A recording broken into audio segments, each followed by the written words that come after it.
পিডব্লিউডির জায়গায় অবৈধ বসতি নির্মাণের অভিযোগ তৃণমূল নেতার প্রশ্রয়ে এলাকা জুড়ে তৈরি হয়েছে অবৈধ বসতির কারণে চাষের জমিতে যাতায়াতে অসুবিধা হচ্ছে।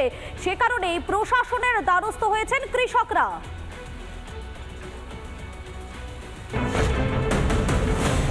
সরকারি পিডব্লিউডির জায়গায় টাকার বিনিময়ে বেআইনি বসতি স্থাপনের অভিযোগ কাঠগড়ায় সেই শাসক দল। অভিযোগ স্থানীয় তৃণমূল নেতৃত্ব এবং পঞ্চায়েত সদস্যের বিরুদ্ধে। নদিয়ার শান্তিপুরের হরিপুর পঞ্চায়েতের অন্তর্গত নরসিংহপুর রোডে মেথিডাঙ্গার ঘটনা। সরকারি জায়গায় দখল হয়ে যাওয়ায় নিজের চাষের জমিতে যাতায়াত করতে অসুবিধা হচ্ছে বলে প্রশাসনের দ্বারস্থ কৃষকরা। দু একটা ঘর বসছিল, তারা দিন দিন আরও ঘর বাড়াচ্ছে এবং চাষের জমির দিকে মাটি ফেলে দখল করছে। বারণ করতে গেলে তারা আমাদের সঙ্গে অশ্লীল আচরণ করছে এবং তারা মারধর করতে আসছে, ভয় দেখাচ্ছে। তো প্রয়োজনে আমরা যখনই বলতে যাচ্ছি ব্যাপারটা, ওরা সবার সঙ্গে মেম্বারকে ফোন করছে। মেম্বারের ফোনে আমাদের সঙ্গে কি নাম মেম্বারের নাম হচ্ছে রূপম মান্না।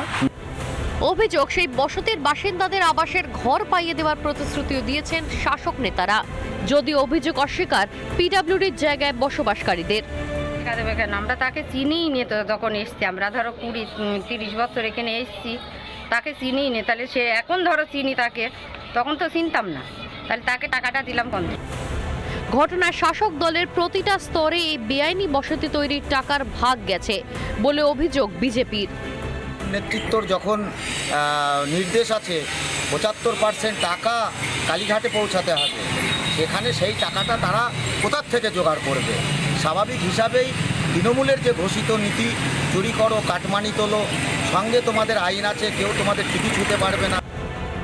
পাল্টা অভিযোগকারীর বিরুদ্ধে দোষারোপ অভিযুক্ত তৃণমূল নেতার। 25 বছর আগের ঘটনা, তারা টাকা নিয়ে বসিয়েছে। আমি তো জানি সেলিমউদ্দিন গায়েন টাকা নিয়ে ওগুলো বসিয়েছেন। তখন আজকে কেন অভিযোগ উঠছে জানি না। সেলিমউদ্দিন গায়েনের তরফ থেকেই তো ওগুলো বসানো হয়েছে, আমরা তো ওখানে বসাতে যাইনি। তখন তো আমি তো ছোট, আমি তো জানিই না এসব ঘটনা। অভিযোগ পুরো ভিত্তিহীন অভিযোগ। প্রশাসন কি আদৌ সরকারি জমির উপর অবৈধ বসতি উচ্ছেদ করতে পারবে? এই প্রশ্নই ঘুরপাক খাচ্ছে গোটা শান্তিপুর জুড়ে। নদিয়া থেকে পলাশকান্তি মণ্ডলের রিপোর্ট, রিপাবলিক বাংলা।